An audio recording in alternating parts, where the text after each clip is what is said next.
तो आज हम एक नया चैप्टर शुरू करने वाले हैं जो कि है आपका एनसीईआरटी का चैप्टर नंबर 14 और चैप्टर का नाम है सेमीकंडक्टर। बड़ा ही इंटरेस्टिंग टॉपिक है, बड़ा मजा आने वाला है। पहले हम समझते हैं ये सेमीकंडक्टर को लाया ही क्यों गया फिजिक्स में। सेमीकंडक्टर का जो कॉन्सेप्ट है या जो सेमीकंडक्टर्स है वो आया पिक्चर में इन द ईयर 1930, मतलब अभी अभी ही आया हुआ है।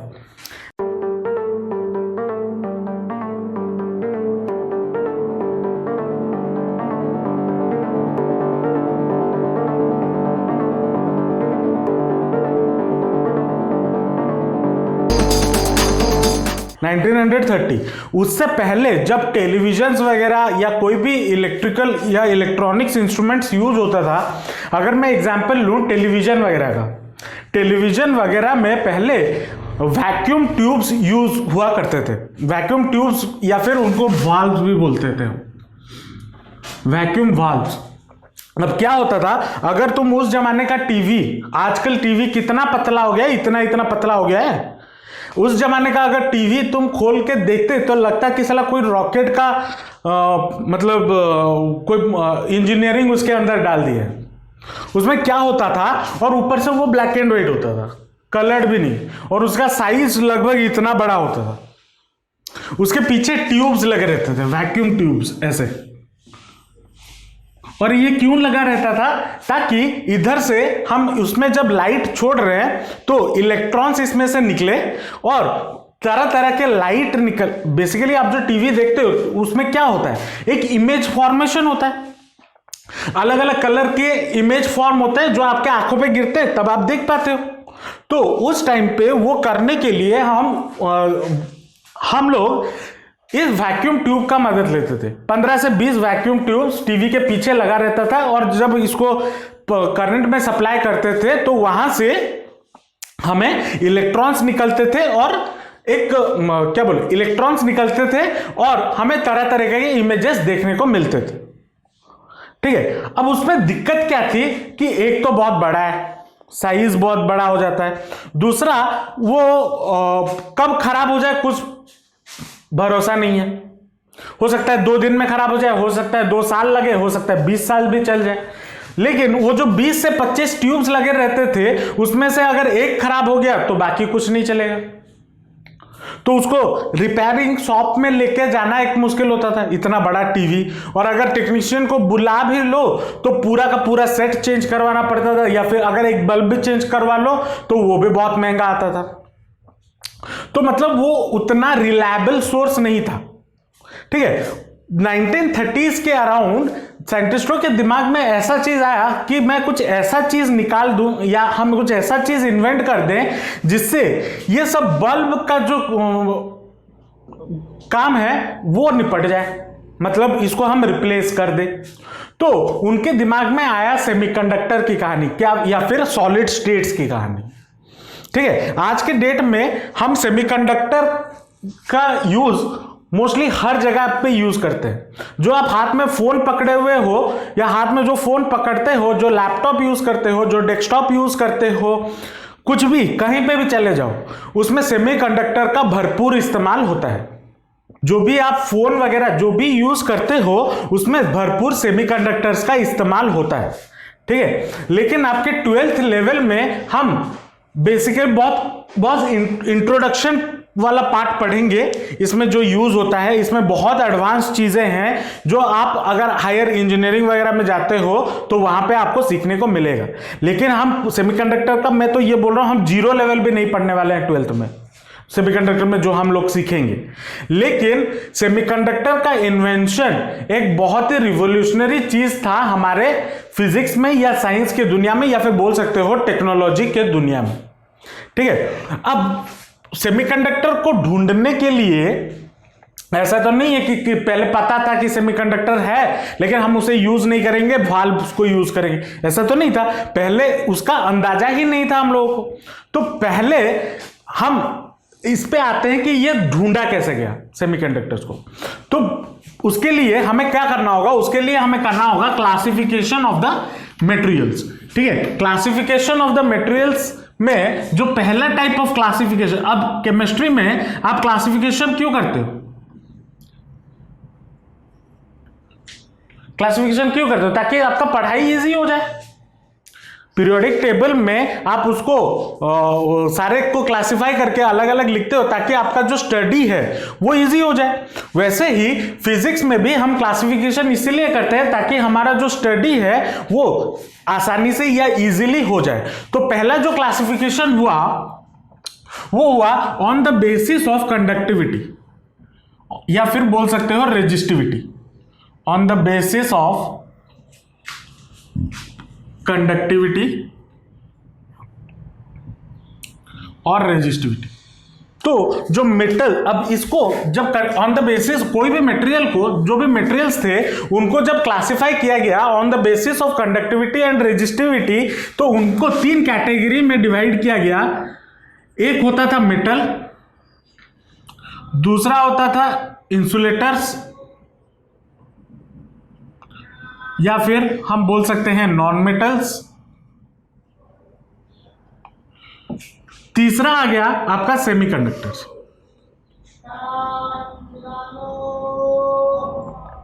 जो मेटल्स का रेजिस्टिविटी हुआ करता था वो होता था 10 टू द पावर -2 से लेके 10 टू द पावर -5 तक, -8 तक। ये किसके बारे में बात कर रहा हूं? रो के बारे में, रेजिस्टिविटी के बारे में। और जो कंडक्टिविटी हुआ करता था वो हुआ करता था 10 टू द पावर 2 से लेके 10 टू द पावर 8 तक।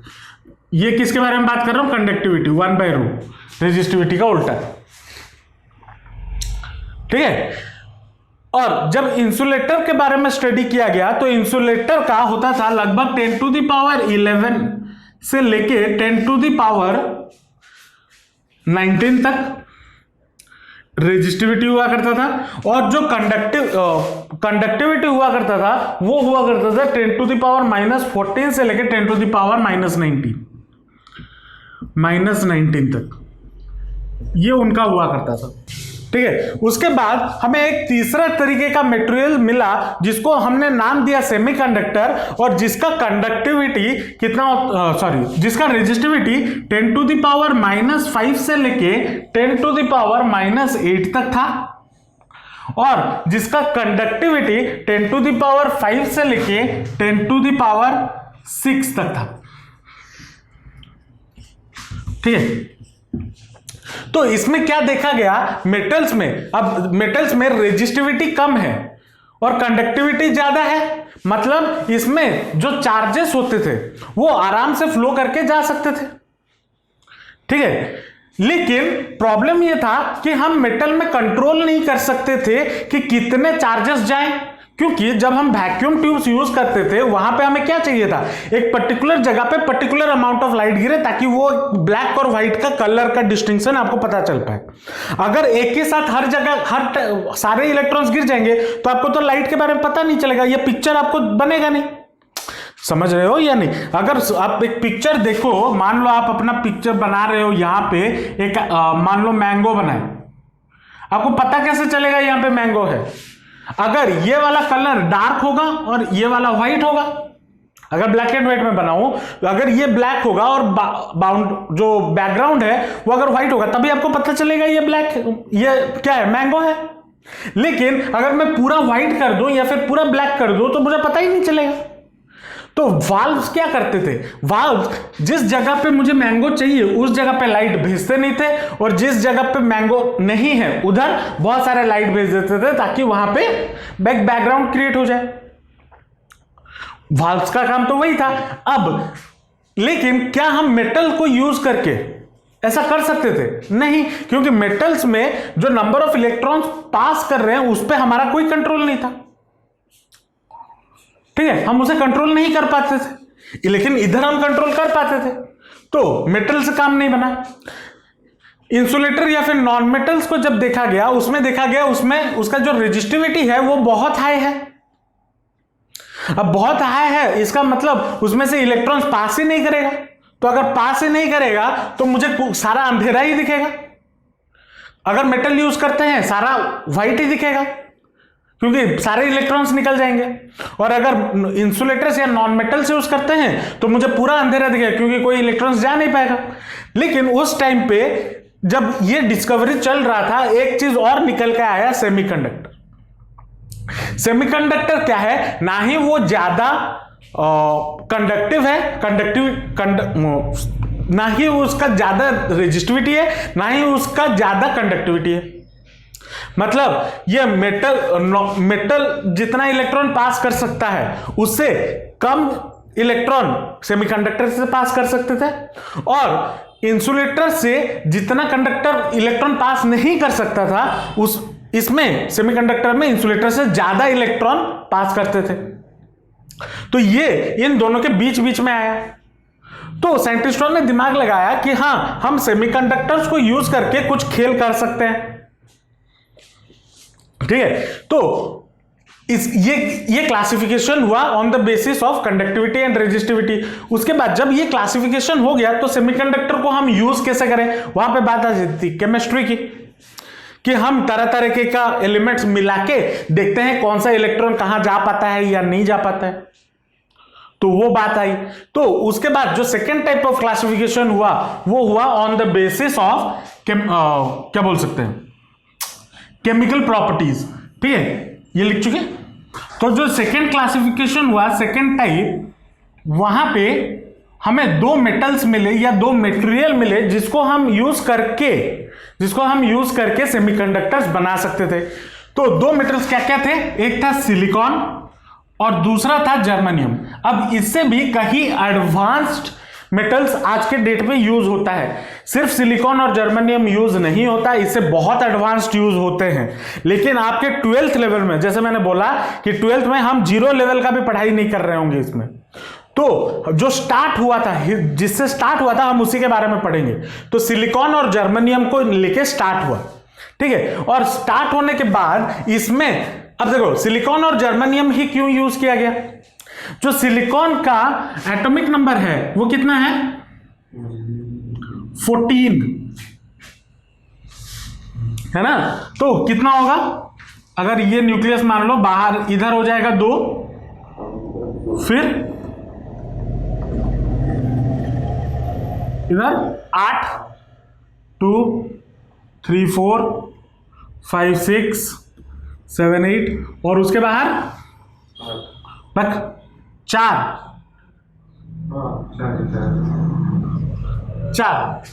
इलेक्ट्रॉन्स रह रहे थे। और जर्मेनियम में भी, जर्मेनियम का कितना होता था 32, उसका भी अगर हम ऐसे बनाए तो उसका भी बाहर 4 इलेक्ट्रॉन्स ही आपको मिलेगा। तो इस 4 इलेक्ट्रॉन होने का फायदा क्या हुआ, 4 इलेक्ट्रॉन होने का यह फायदा हुआ कि ये कोवैलेंट बॉन्डिंग करेंगे, जो कि कार्बन के केस में भी होता है। ठीक है, आज के अब सिर्फ कार्बन डायरेक्ट कार्बन हम यूज नहीं कर सकते, अब उसका भी अलग रीजंस है। लेकिन silicon and germanium are the मतलब क्या बोल सकते हैं, best thing to use them as semiconductors. एक तो कोवैलेंट बॉन्ड बनाएगा, उसी का ही फायदा है इसमें। ठीक है, तो सिलिकॉन और जर्मेनियम को यूज किया गया टू प्रोड्यूस सेमीकंडक्टर्स।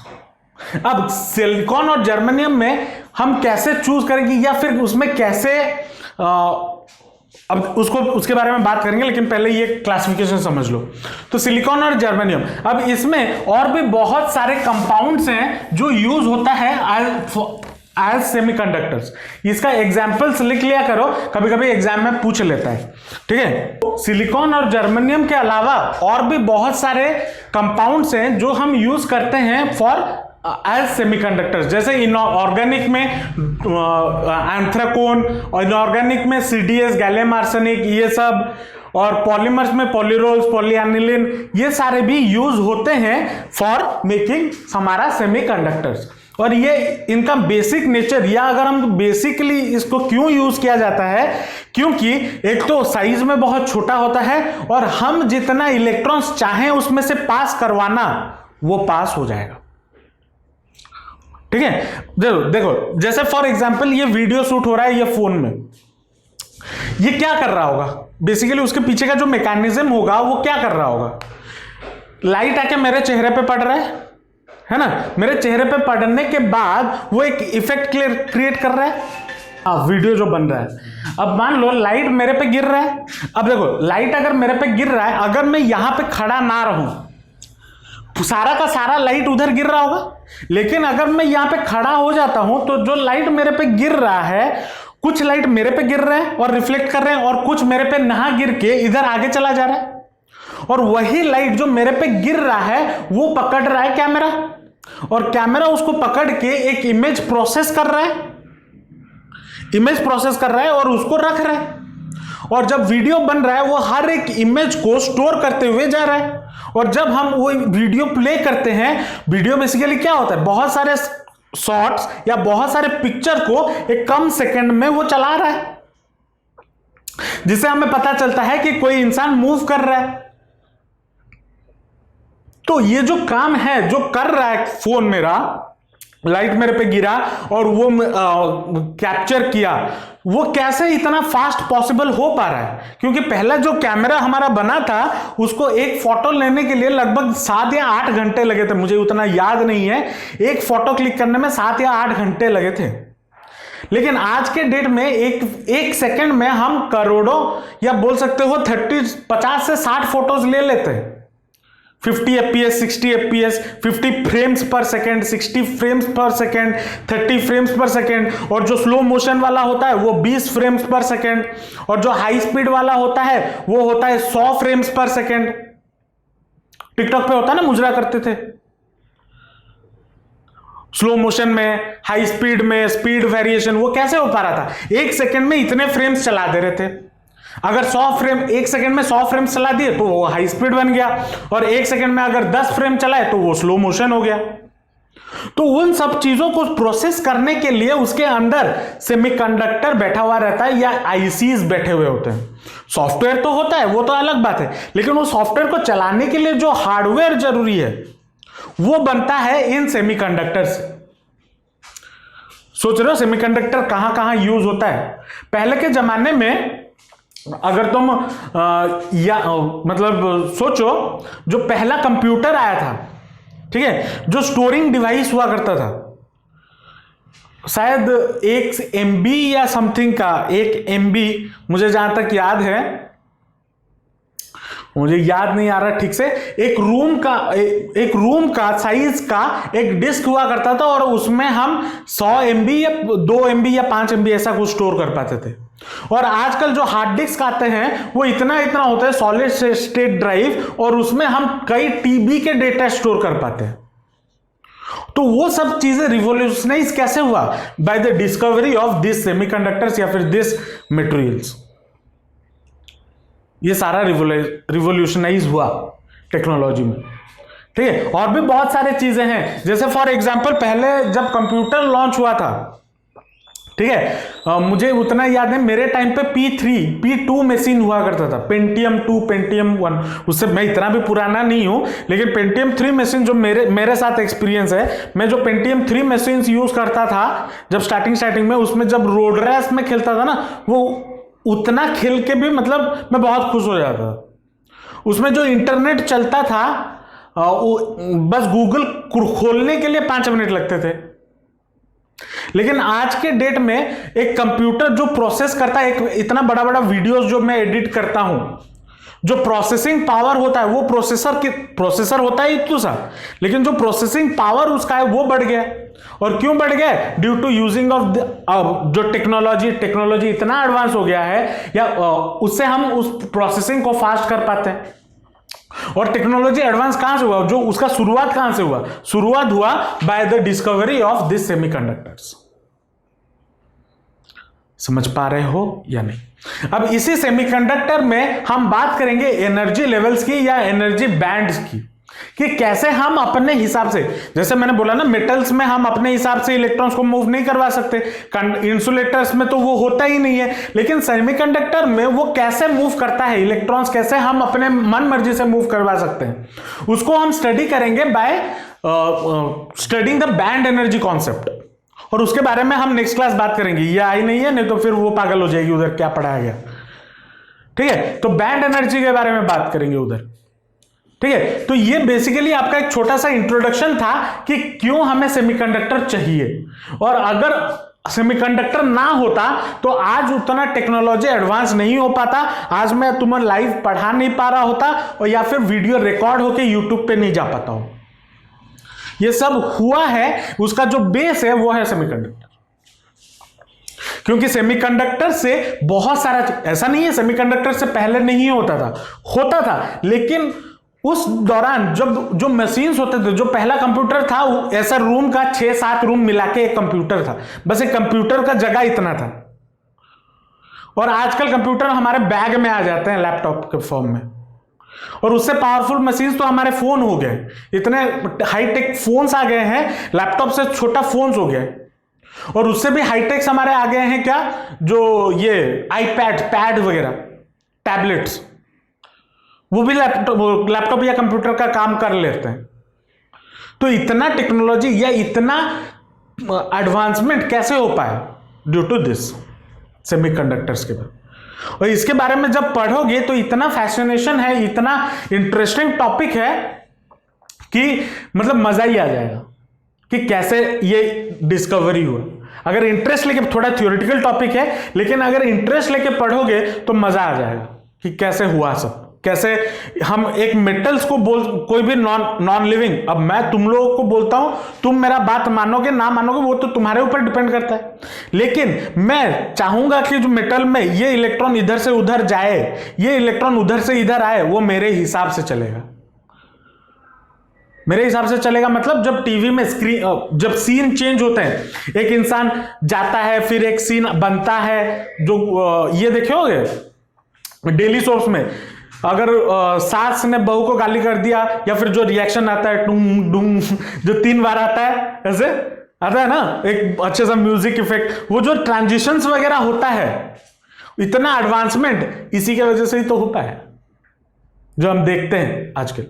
तो क्या बात कर रहे थे हम? क्लासिफिकेशन ऑफ द मटेरियल्स के बारे में, है ना, किस जैसे जैसे सेमीकंडक्टर के बारे में पता चला, हमने उसके बारे में क्लासिफिकेशन करना शुरू कर दिया, और उसमें से जो सबसे इंपॉर्टेंट क्लासिफिकेशन है वो है band theory of the solid वाला क्लासिफिकेशन।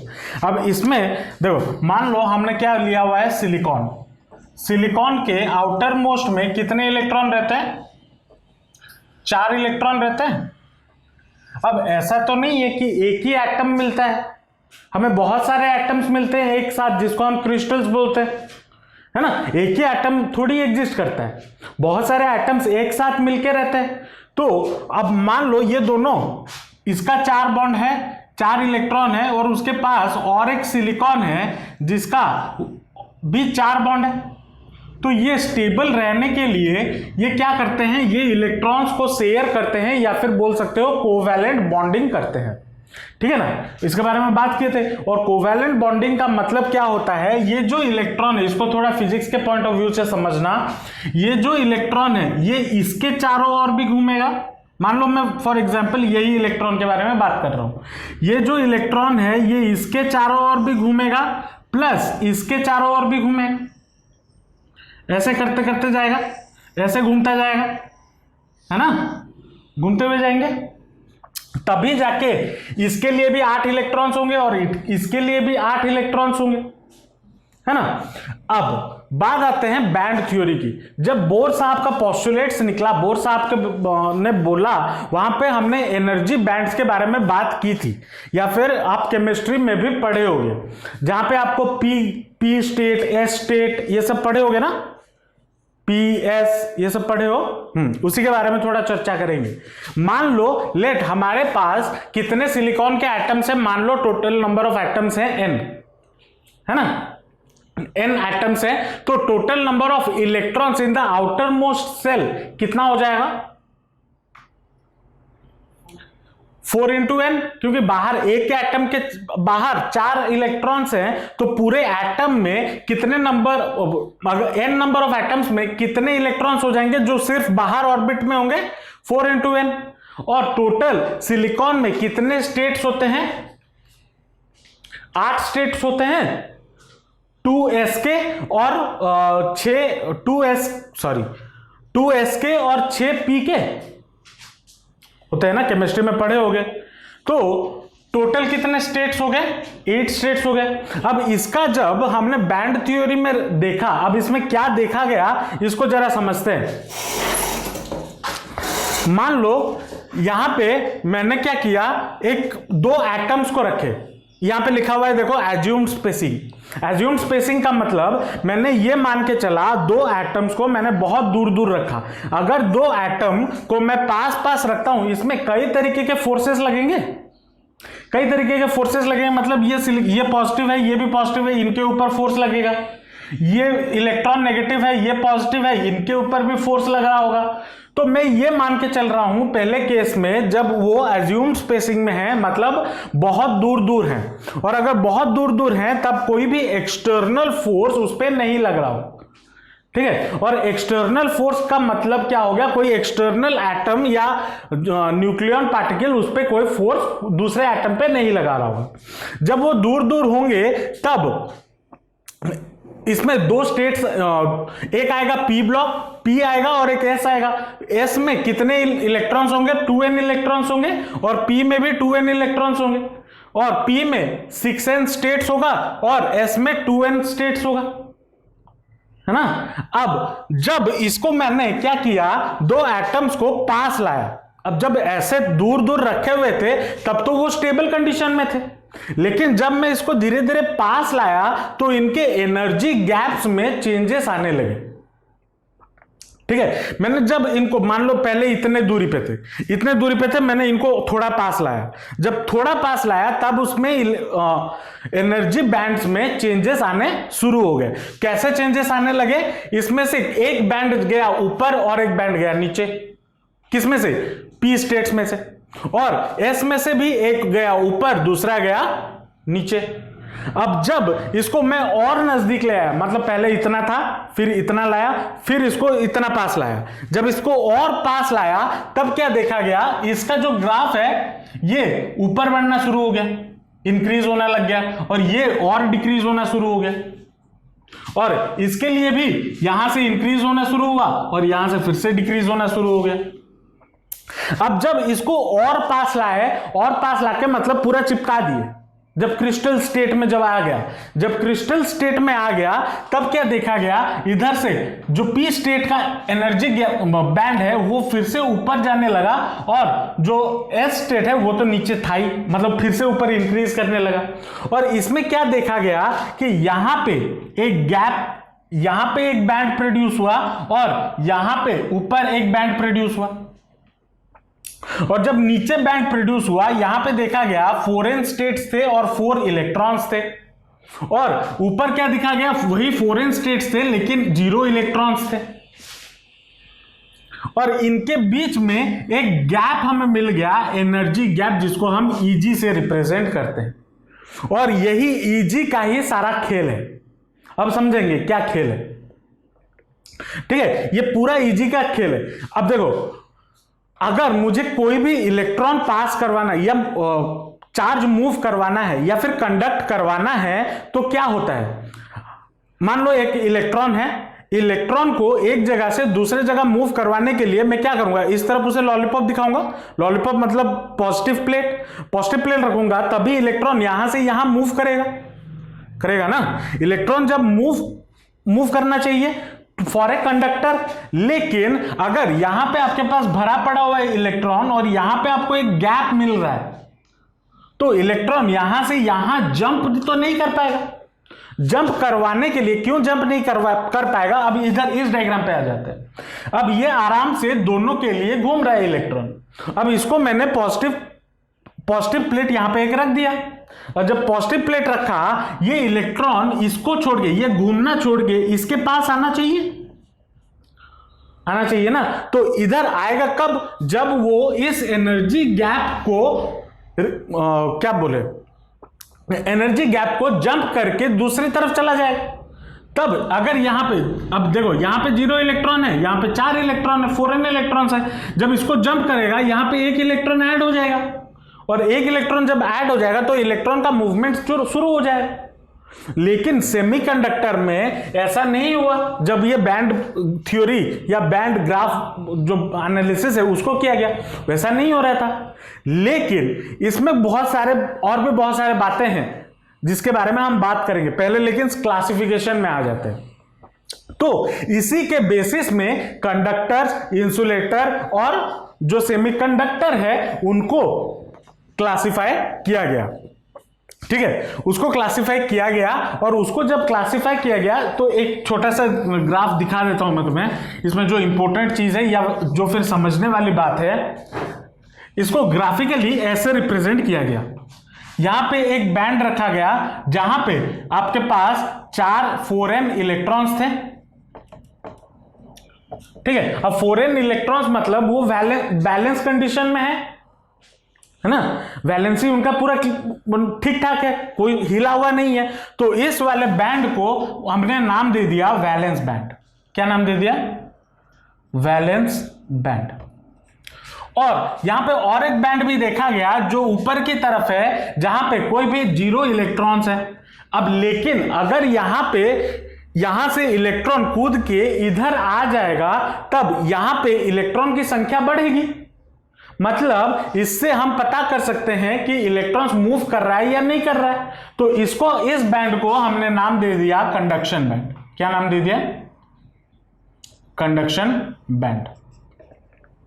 और ये जो बीच वाला बैंड था इसको हमने नाम दे दिया ईजी या फिर एनर्जी गैप। अब ये पूरा ग्राफ, अभी ये मोस्ट ऑफ द चैप्टर में अभी पूरा चलेगा। तो जब मैं ये ग्राफ बनाऊं, इसका मतलब क्या होता है, जो नीचे वाला बैंड है वो क्या है? Valence band. जो ऊपर वाला बैंड है वो क्या है? Conduction band. और जो बीच वाला बैंड है उसको बोला जाता है एनर्जी गैप। ठीक है, और यहां पे जो वाई एक्सिस है वो आपको क्या दिखाता है? वो आपको एनर्जी लेवल्स दिखाता है। क्या दिखाता है? एनर्जी लेवल्स दिखाता है। ठीक है, समझ में आया बैंड थ्योरी क्या है? बैंड थ्योरी फिर से एक रिवाइज्ड वे में समझा दे रहा हूं। जब मैं 2 एटम्स को पास ला रहा हूं तो उनके बीच में जो एनर्जी का चेंज हो रहा है उसका पिक्टोरियल रिप्रेजेंटेशन है ये ग्राफ। उसमें कितना एनर्जी का चेंजेस हो रहा है उस एटम के अंदर।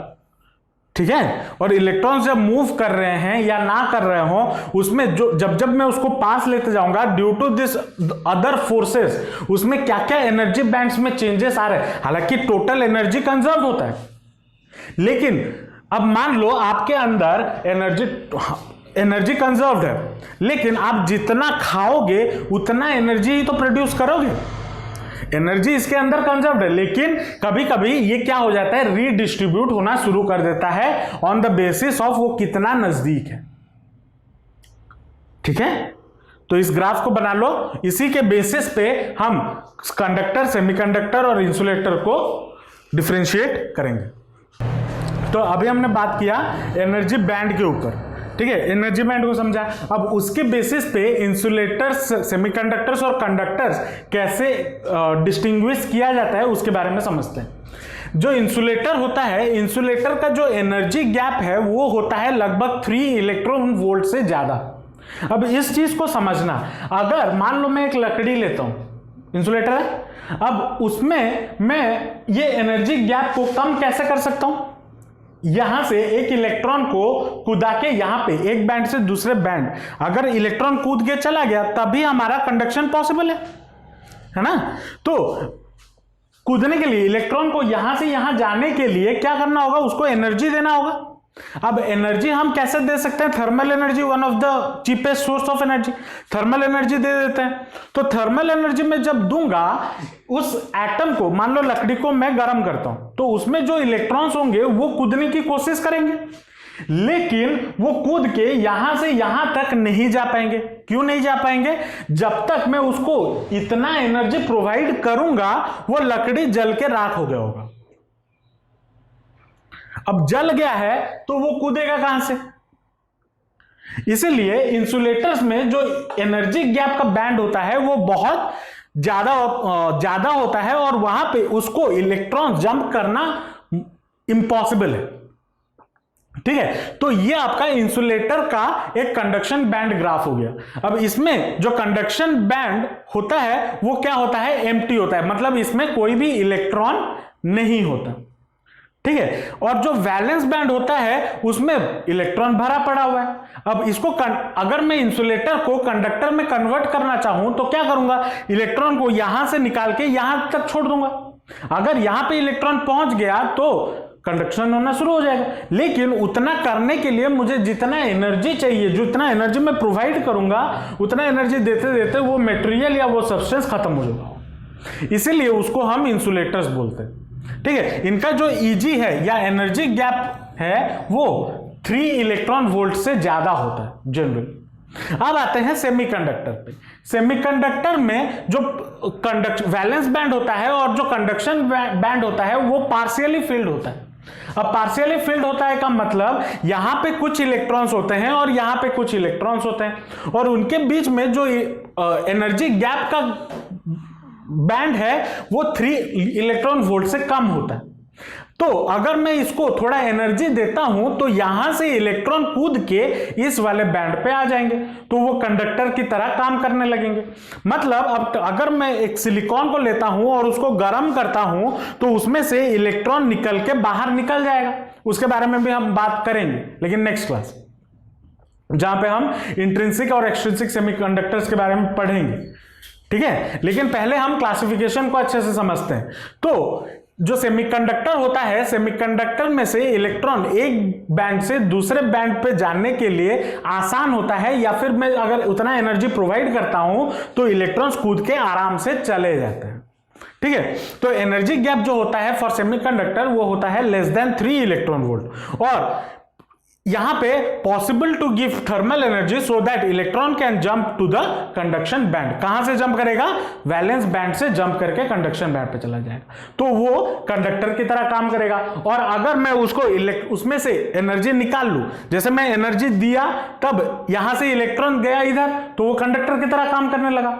और अगर मैं उसमें से एनर्जी निकाल लूं, एक्सट्रैक्ट कर लूं, मतलब उसको ठंडा कर दूं, तो ये इंसुलेटर की तरह काम करने लगेगा, क्योंकि इलेक्ट्रॉन यहां पे रहेगा ही नहीं। तो सेमीकंडक्टर का ये हमारा फायदा हुआ कि हम अपने मर्जी के हिसाब से उसको एज ए कंडक्टर या फिर एज ए इंसुलेटर यूज कर सकते हैं। उसके बाद आ जाते हैं कंडक्टर्स पे। तो कंडक्टर्स का क्या होता है, जो कंडक्शन बैंड होता है और जो वैलेंस बैंड होता है वो एक दूसरे को ओवरलैप करते हैं, इसलिए इलेक्ट्रॉन का आने जाने में कोई दिक्कत ही नहीं। यहां पे बीच में एक खाई गिर रहा था जिसको कूद के इलेक्ट्रॉन को जाना पड़ रहा था, लेकिन कंडक्टर्स में वैसा कोई खाई मौजूद ही नहीं, तो इलेक्ट्रॉन्स आराम से मूव कर पाता है, इसीलिए उसे कंडक्टर्स बोलते हैं। समझ रहे हो, ये थ्योरी समझ में आ रहा है या नहीं आ रहा है? तो यहां पे energy bands overlaps, hence electrons are always available for conduction. तो इस बैंड थ्योरी के बेसिस पे हमने जो मटेरियल्स थे उसको कंडक्टर, सेमीकंडक्टर और कंडक्टर, इंसुलेटर, कंडक्टर और सेमीकंडक्टर में क्लासिफाई किया। अब हमारा काम है, या हम जो इस चैप्टर में पढ़ने वाले हैं वो है सेमीकंडक्टर के बारे में। अब ये जो सेमीकंडक्टर बनाया जाता है इसको अब आजकल जो सेमीकंडक्टर यूज होता है ना वो बहुत एडवांस लेवल का होता है, लेकिन पहले जब नया नया सेमीकंडक्टर यूज हो रहा था वो बहुत सिंपल लेवल का था, जिसके बारे में हम पढ़ेंगे, उसके बारे में हम डिस्कस करेंगे क्लास में। ठीक है, तो इसके बारे में हम डिटेल में डिस्कस करेंगे। बच्चे आए नहीं है तो नेक्स्ट क्लास इसके बारे में बात करेंगे। ठीक है, चलो आज के लिए इतना ही रखते हैं, मिलते हैं नेक्स्ट क्लास, बाय बाय।